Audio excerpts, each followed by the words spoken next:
I want you guys to listen to the pushback from author, writer Anand Giridharadas on Morning Joe, speaking to both Johnathan Lemire and Andrea Mitchell. He gave the perfect answers to what is going to be a pushback that we have to do over and over again. I want you to listen to this, and then we'll take it on the other side.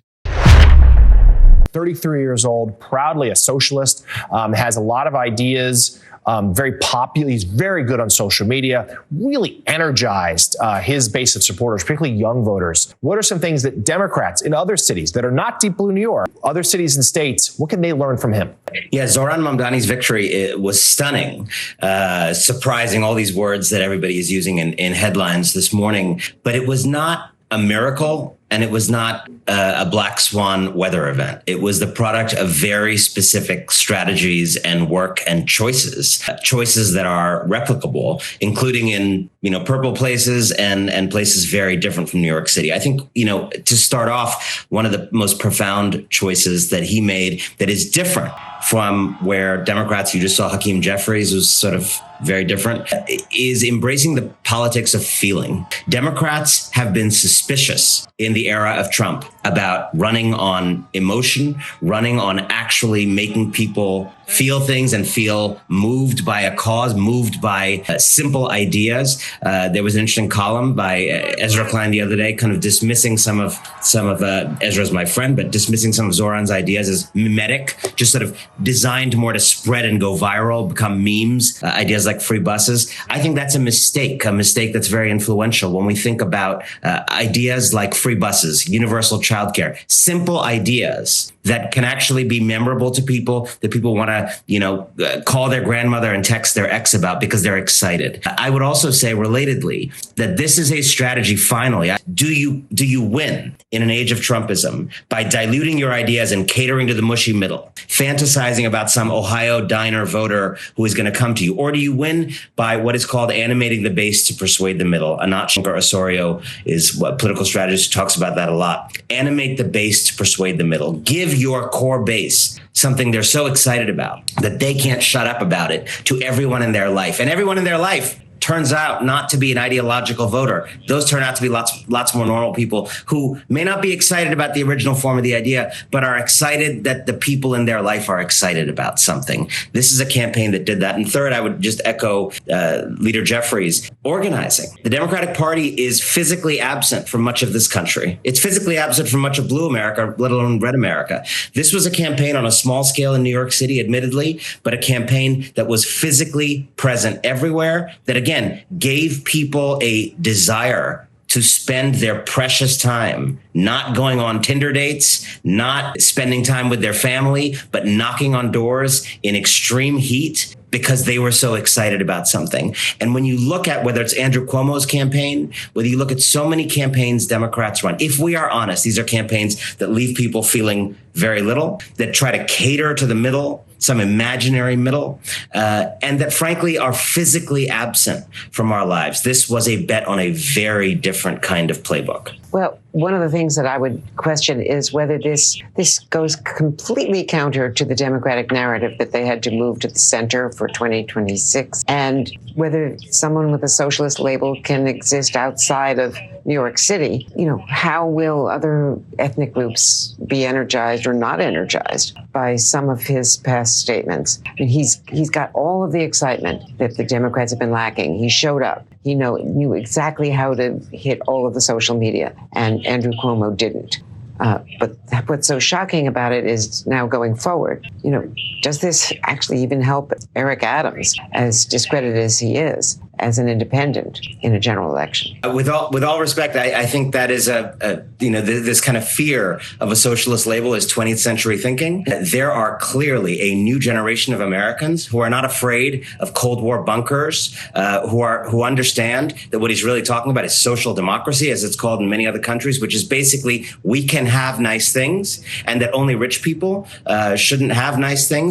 Nice things could actually be for everybody, as is the case in many places in the world. That is basically the idea that is rising here. Young people want it. People of all backgrounds came into this coalition. And I think you're going to see a new New York City. I think you're going to see a New York City that isn't just a place for oligarchs to enjoy their fortunes and buy expensive park cars on Fifth Avenue, but a city where it's great to make it, where you can thrive, where you can pay your bills and therefore afford to dream and create and build and do things, which is what cities are for. Give us your quick thoughts on just this idea of generational change, perhaps, for Democrats, that the idea of, Mamdani is sort of unknown, but also highly energetic. And maybe it's just time for the party to turn the page on some familiar older faces. It was such a striking moment over the weekend. You must have seen it when Bill Clinton, former President Bill Clinton, was trotted out to endorse Andrew Cuomo. And it struck me, it was so striking. It was like they were trying to form solidarity among men who have been accused of sexual harassment,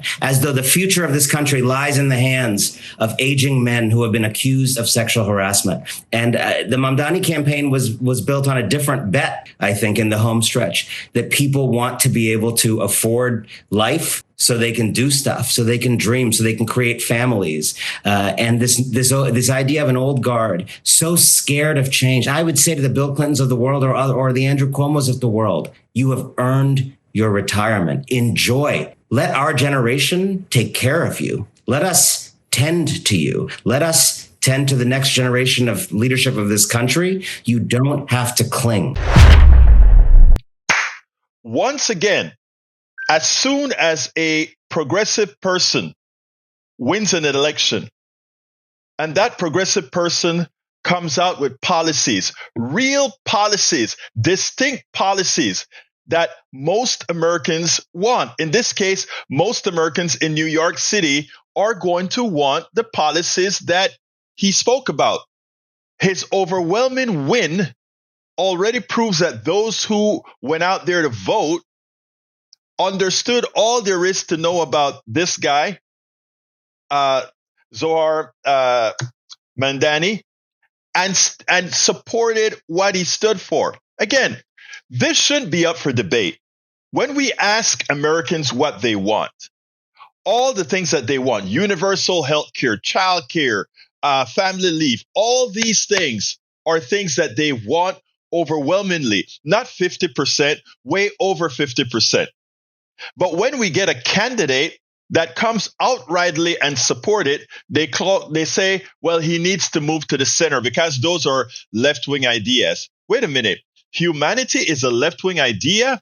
Moving to the center, not supporting humanity? What is that? When we talk, I normally talk about that mythical center. Giridharadas talks about that imaginary middle. Same thing. It doesn't really exist. They try to program you into fearing what progressives have to offer. In this case, as a self-defined democratic socialist. Oh, it's the end of the world because what's going to happen is, well, I think when Bernie Sanders was the mayor of Burlington, Vermont, I think it's a city he was from, I think people kind of loved it because he brought in policies that really, really supported people. And the same will happen when Mamdani becomes mayor of New York. Finally, people are going to see I am not completely strained. I am not completely working simply for those people in Manhattan who have billions and billions of dollars on our backs. When we start to exert our worth and stop being enslaved by those who simply move paper, when we realize and stop believing what the mainstream media tells us about left and right and what the mainstream media tells us about most of the Americans are in the center, most of the Americans are not in the center. You ask the policies that they want, and the policies that they want does not equal what the media is concerned about the center. The tax rate that they want isn't considered center, it is considered left. The Social Security policy that they want isn't considered center, it is considered left. The Medicare, the health care that they want isn't considered center, it is considered left. But what the media would want you to believe is that it is unattainable, even though the math says that it can. I mean, I remember going to a Netroots about a decade ago with Elizabeth Warren speaking, and Elizabeth Warren from those days was always talking about the progressive values is what Americans say that they want, and we came out with all the polls, and we came out with how can we provide progressives with the policies that they want, and not only do it correctly, but pay for it without affecting the economy negatively. And we proved that it can be done. And if you doubt it, look at the comeback that the American economy had after the pandemic with the influx of progressive policies into the system. Let's look at the only time the budget was ever balanced in most of our lifetimes. It was using progressive policies somewhat. Not enough as it should, but somewhat. Let's be clear here, folks. We are going to have to take responsibility for not being gullible to what's going to be coming out of the mainstream media. And that's why the independent media right now is going to be so important. Because as people see the disaster that Donald Trump is and look for alternatives, their alternatives cannot be charlatans on the right or charlatan promising a middle that no one ever attains. We're going to have to put within the spine of Americans that, look, don't believe what you're hearing with regards to one's too left or these ideas are too left. These ideas can all be done, be paid for, and it will make for a better society and better living for everyone, including those who are objecting. But what we'll have is a proud people making a living wage, not being enslaved by the 10%, by the 1%, by the 0.1%. Come on, folks. We have got to keep independent media viable so that the onslaught that is about to come. Mamdani is a wake-up call to the Powell memo. It is saying that there is a breach in the dam. The Powell memo, those think tanks are going to be working overtime. Get ready for the onslaught. Because if New York breaks that barrier, the biggest city in the United States, what you think is going to happen going down the line? Folks, we have a battle, a humongous battle that is about to get started. And it's going to be the battle of ideas. And we have to win it. And we're not going to win it on TV because that's bought. We're going to win it in independent media. We're going to win it in social media. We're going to win it with emails. We're going to win it with flesh and blood. We're flesh and blood hugging the folks that you're talking to. That's how it's going to be done. And it has to be done. It's not going to be the corporatocracy helping us out. So please remember, independent media. We spend a lot of time deconstructing the news, trying to parse it into a form that everybody can understand. We try to find those little nitpicks where it flies above the fray, etc.